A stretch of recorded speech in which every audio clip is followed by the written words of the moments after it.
ગુજરાતની પોલીસને હું ચેલેન્જ કરું છું કે તમારામાં નૈતિકતા હોય, તમારામાં હિંમત હોય, તમે ડ્રગ્સ માફિયાને પકડો, અમે તમારું સન્માન કરવા આવશું, અમારી પાર્ટી તમારું સન્માનિત કરશે. પણ તમે બુટલેગરોને સાવરી રાજકીય ઉપયોગ કરી રહ્યા છો.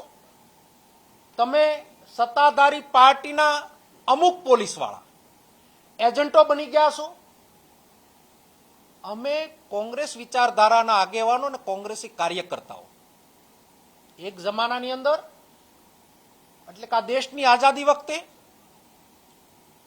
જુલ્મ અંગ્રેજોને પણ અમે એના લલકારને સામનો કરીને અહીંયાથી અંગ્રેજોને હટાવ્યા હોય તો તમારા મુઠ્ઠીભર માણસો અમને દબાવવાનો પ્રયત્ન કરશે. કોઈ પણ કાળે કોંગ્રેસી વ્યક્તિઓ આ સાંભળી નહીં લે અને સહન પણ નહીં કરે. માટે પોલીસ અને રાજકીય પાર્ટીના ઘર્ષણમાંથી બહાર આવો ને પોલીસ એની જવાબદારી નિભાવે.